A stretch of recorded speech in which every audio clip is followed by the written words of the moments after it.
and welcome to episode 56 of the PowerScore LSAT podcast. I'm Dave Kaloran in Napa Valley. And this is John Dinning in Los Angeles. John, the world's a little bit crazy right now. How are you doing in Los Angeles? Well, surrounded by the crazy, staying inside. It's a continued quarantine, but partially for different reasons these days. I think anywhere in this country are surrounded by the crazy right now.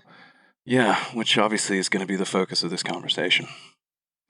Yeah, let's talk a little bit about that, because usually when we do these episodes, we try to have a little bit more of a jovial, fun, positive approach to things. We're usually drinking, we're playing music, and we're not going to do any of those things today. We had originally planned to do a fairly lengthy episode and cover a number of topics, including what's going on in American society right now, but also including some LSAT-related topics. But the more we talked about it, I think the more you and I were like, it kind of dilutes some of the focus to start talking about the LSAT. And it seems like the things that are going on in the world right now are just too important, and they deserve their own spotlight. So I think we're going to focus just on some of the things that are happening right now.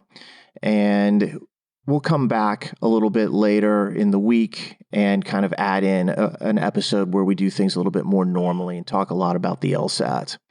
So yeah, we've had countless conversations over the past week and a half, and certainly through the weekend that we just both experienced. And it seems both unavoidable to discuss this stuff, but also that it deserves a standalone moment. To try to fold this into a broader LSAT discussion felt like it might do a disservice to what is, in a lot of ways, a more important issue. Agreed. But I think there's some things that we can talk about that certainly are relevant to what's occurring. And then, later on, we'll get back to the LSAT in a later episode and start focusing on some of those things, because we obviously want people to have the ability to move forward with their LSAT preparation, move forward with their legal careers. And that is ultimately our focus. Yeah, and we'll, I'm sure, cover some of those related issues towards the end of this. But this is, as you mentioned, an interesting, I'll call it lane shift of sorts for us, because this typically isn't our focal point. We aren't generally sought after as a point of, call it, guidance on broad social, political issues. We usually don't delve into politics too much in the podcast, unless we're talking about like flaws in the reasoning, in which case politics is just the easiest place to draw from. But, at least my initial inclination around a lot of this was to just let other, let's call them more important, more central, more relevant voices be heard. I think you probably felt the same way at the outset. It's just, it's escalated and risen to such a point that to sit back and not address it, I think actually says more than coming out and talking directly about the things that are going on. I think it's also important for both of us, I know you feel this way because we've discussed it, that we actually do lend public voice, public support to the protests and things that are currently going on, so that people are aware not only of our position, but of the fact that we're standing with them, standing behind them. Yeah, I think they're certainly far more knowledgeable voices about some of the things that are going on, but to remain silent would be a problem. Yeah. I'd rather at least voice support for what's occurring and voice support for change than to not have said anything at all. Yeah, precisely. And in a way, we do have a degree of relevant, I think, insights to offer into this, because a lot of what's going on right now directly impacts the legal field and could very well shape people's legal futures as they continue to prepare for the test, as they go to law school, as they become practicing attorneys. A lot of this is about the justice system. And if I'm being frank, and I think this whole conversation is going to see that from both of us, the justice system in many ways is clearly broken at the moment. And it's been broken for years. Yeah. This isn't anything new. It's been broken for so long. This is just the most recent set of examples. And it's not just one example that we're talking about, but this goes back for decades and decades and decades. And it is truly frustrating, I think, certainly for me and for you as well, to see that the same old problems keep coming back and that there isn't relevant change. I know that everybody at this point has seen some of the videos that have been circulating online, and you can't watch something like the murder of George Floyd and not respond to that in a very direct way. And you have to condemn that, because it's cold-blooded and it is very direct. But that's not the only thing that's even been going on. Ahmaud Arbery was more or less hunted down in Georgia. Um, an episode that seems to have very quickly disappeared from the public was Amy Cooper in New York in Central Park. And she's just very casual, chilling racism that she was displaying, and which is, it just disappeared almost in terms of like the public commentary, and perhaps rightfully so to some extent, because what happened to George Floyd was just so violent and egregious and intentional. Yeah, the Cooper thing got quickly eclipsed by obviously much more severe instances of this. Cooper's response to that, in Tucker Carlson's ridiculously idiotic words, officious birdwatcher, was immediately overshadowed by something that frankly deserved to overshadow it. But they all speak to the same ultimate truth, and that's something that I think we're going to try to explore a bit. Think about how sad that is. That's kind of like an indication of a systemic racism, and viewpoints that she had was casually wiped away by something far worse. That is truly a condemning type of statement out there. And as I've watched the protests that are occurring, and I think, I've been really clear in our conversations, as have you, that we strongly support the protests that are going on. And sometimes when you have a situation where you're not getting justice, you have to speak up. You actually have to go out and demonstrate. And certain things will happen. But watching the aggression of the police towards protesters who in many, many cases are innocently standing by, it's alarming to me. I feel like what we're seeing is the police versus the citizenry. And that's disturbing to me, because it feels like we're very close to the edge of much bigger problems. And I'm certain that, people who've experienced this type of treatment would say it's been that way for a long time. This is just the latest example of it. And, that may be the case, but it is still hugely problematic no matter when it occurs. Yeah, I completely agree. It reminds me of the Will Smith quote that racism isn't getting worse, it's getting filmed. And it's undeniably true. What this is really just another iteration of the same underlying fundamental issue. It really is. And, certainly some of the people who are listening to this are just getting, out of college. They're just getting into the law school process. This is just the latest example of this. You can go back years and years and years, and there's repeated instances of this, that spawning riots across this country. And it's not just a couple decades. Like I said before, it goes decades and decades and decades back. Yeah, centuries, frankly. Yeah, honestly, yes, and specifically with this country. And it's just, right now, it feels like we're in a police state, and that certain parts of society, specifically people of color and communities of color, are being targeted. And that is wrong, obviously, just from a general principle. But even when you protest that, to be treated the way I'm watching people get treated, the persecution of those protesters it's criminal in a lot of instances. Firing rubber bullets into people's face, tear gas in people's face for no good reason whatsoever. Both what happened and then the responses to how people are reacting to it just show that the entire system is clearly broken. We need change in terms of this. Yeah, protesting is a fundamental right. I mean, it's not just an amendment, it's the First Amendment, the right to assemble. So the fact that they're being harassed, persecuted for simply expressing their outrage at the persecution is, to me, just fundamentally demonstrative of how bad things are. When you think about it, we're having a pandemic, and you're seeing protests of this size. Can you imagine how much larger those protests would have been if there hadn't been a pandemic? I cannot imagine, but I take your point. It would be considerably larger. Yeah. I live with two people that are immunocompromised, so I can't really go out and risk their health, but it's the kind of thing that I know that we would have been involved in if the opportunity was there from a health standpoint to be able to do that. Yeah. I feel very strongly about it. So, in a way, I think it's a testament to the people who are out, because they know that this is a slightly riskier situation, both call it medically or health-wise, and also given the actual acrimony and the violence that's being performed in retribution to the people who are out protesting, and yet they're still gathering en masse to. Well, you're seeing protesters be killed. Yeah, you're seeing protesters have been killed, and those events to me appear to be racist in nature, from what I've been able to see. And obviously, it's hard to get to see all the information or see everything that's actually happening.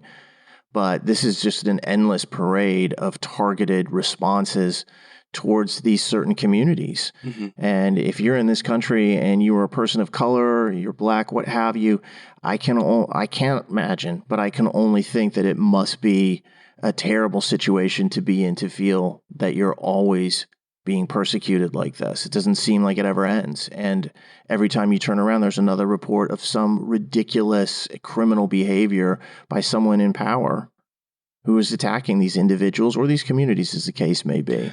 Yeah. And again, admittedly, I can't imagine what it must be like to wake up every day and know that just leaving the house contains inherent risk. Hell, just being in the house, as we've seen, can be a risky thing to do. So, I it will fully admit to not being able to necessarily empathize entirely with that, but I am sympathetic to it. And we'll talk a little more about things we're trying to do best we can and things that other people can do as well. Yeah, and part of the problem here is... I know this hits close to home for you, though, Dave. Yeah, because it's a repeated situation. I mean, we see this comes from Minneapolis, and I think a lot of people are aware that that is where my family is from, and I went to high school in Minneapolis. I've still got family in that area.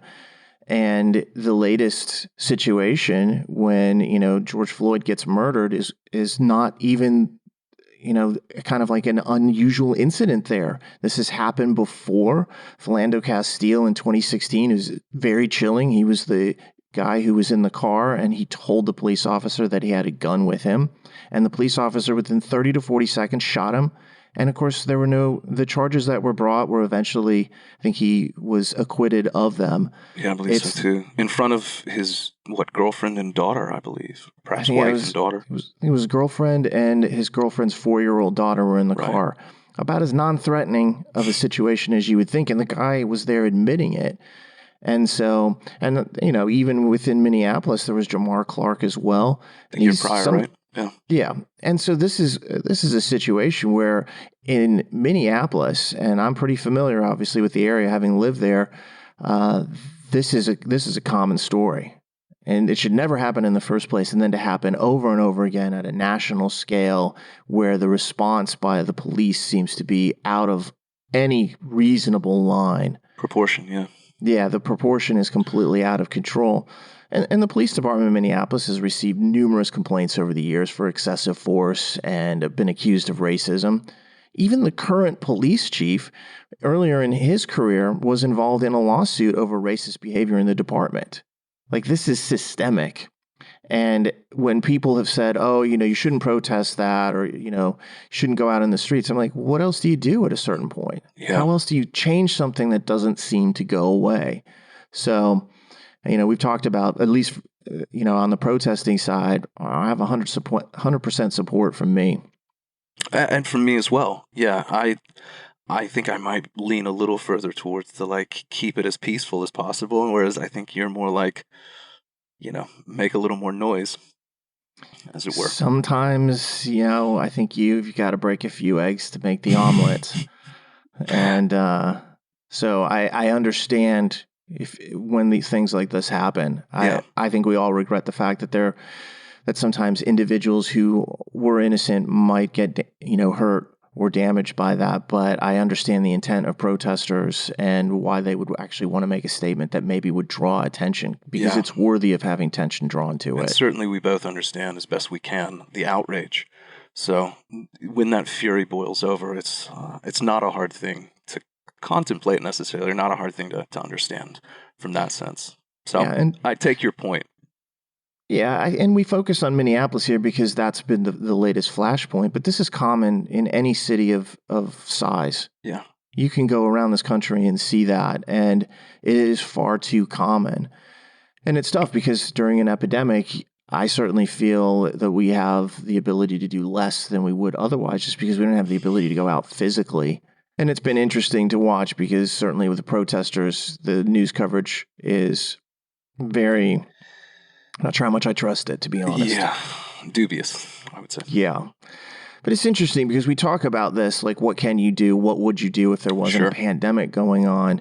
And I think that allows us to talk a little bit more specifically about things that could help. And for us, I think that's equally important, in part because, as you said before, this is the entree to the justice system. Mm-hmm. You take the LSAT to go to law school, you're beginning your career in the legal system.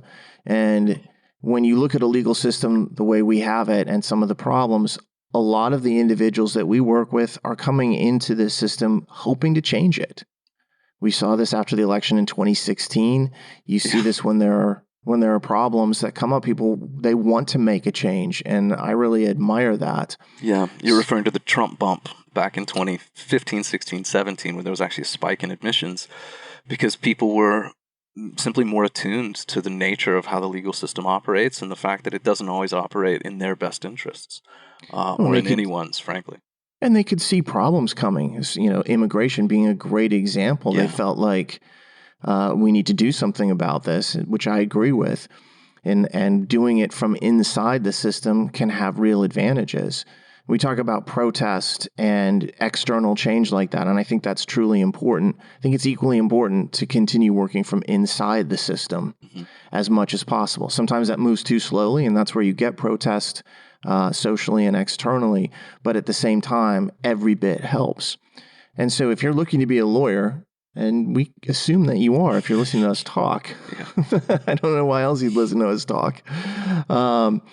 And you're entering that justice system, these issues should all be on your mind. You should be aware of this. This is the environment that is swirling around you, and you're now working with the law, which has a very powerful ability to make change within society.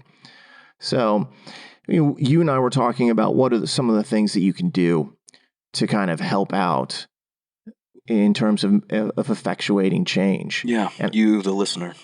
Yeah, and I think there's a number of different things you can do, some of which are relatively passive, some of which are more engaged and more involved. And so let's just talk about a few of those, Sure. Just in case someone hasn't sat down and thought about it or really just doesn't know where to start.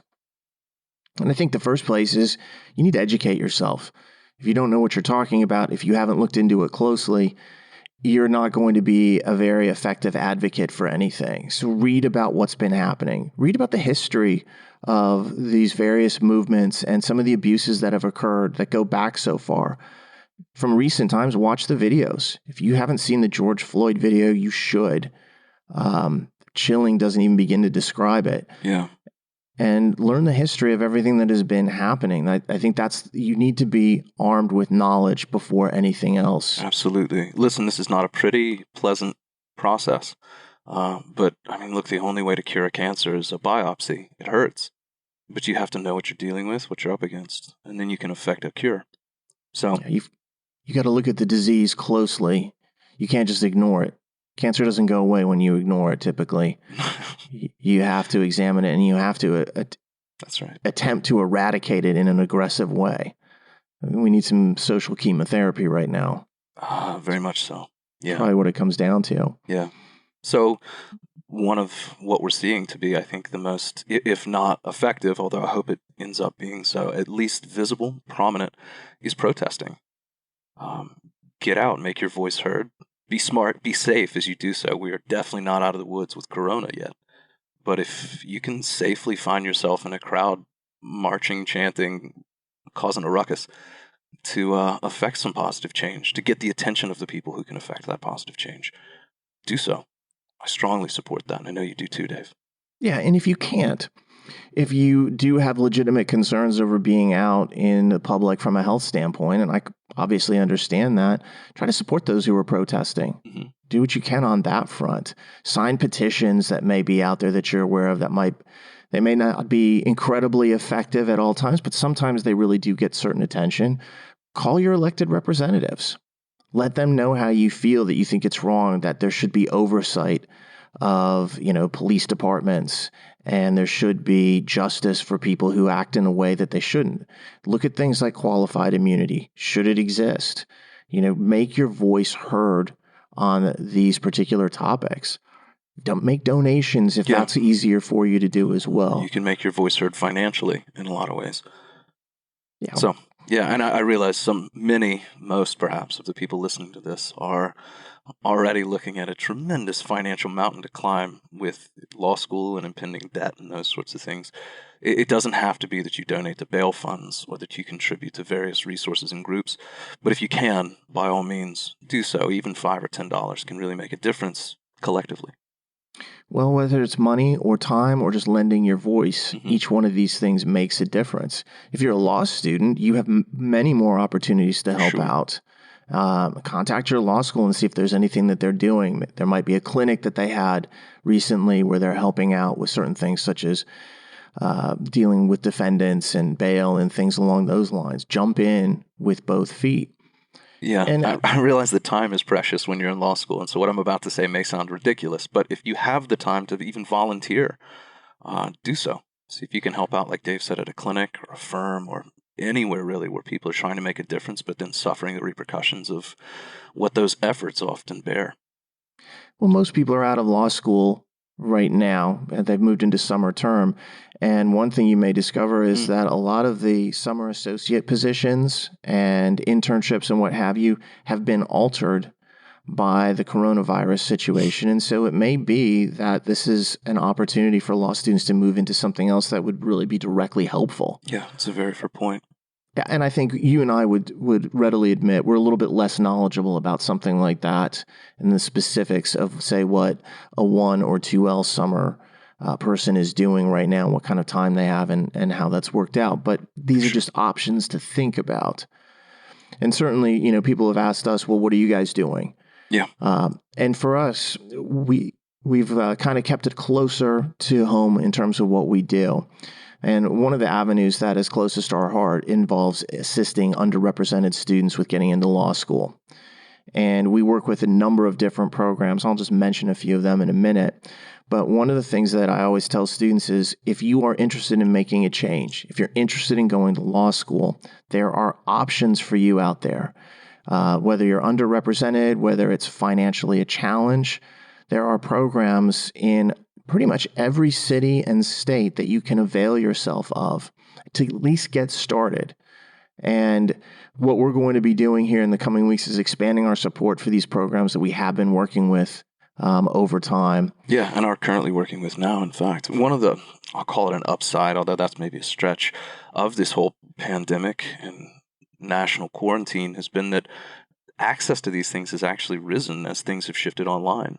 You may be in a community that doesn't have a local or state school near you where you could get typical access on the ground. Yeah. So if you're a student interested in law school, look into some of these organizations. They specifically help underrepresented students, and they're at all different levels. For example, we work with the Legal Education Access Pipeline, which does a lot of work in California, can pull in students from outside of that.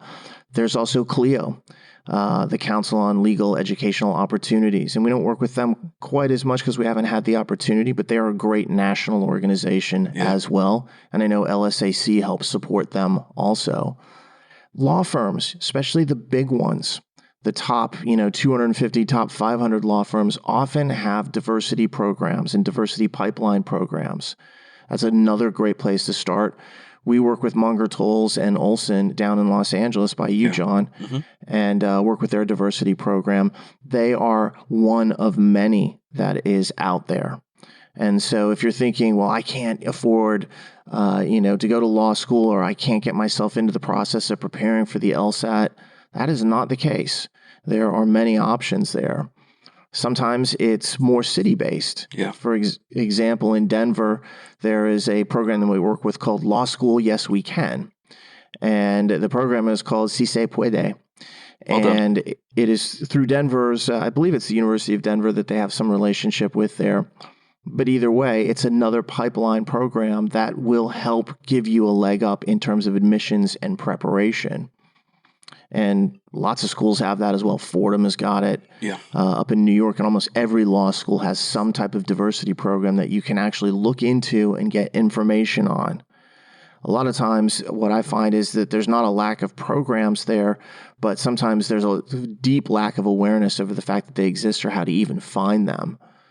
And usually if there's an organization that is involved in the law, if they don't have their own program, they will know where to point you in order to get you connected with people that can help you out here. Yeah, these opportunities tend to be fairly well publicized, but there's probably more out there than most people realize. Contact schools, ask them questions, look around. There's a whole lot more accessibility than most people realize, regardless of financial status or community background or socioeconomic situation. So I think there's even one in Oregon that we work with as well. The Oregon Bar Association. Mm-hmm.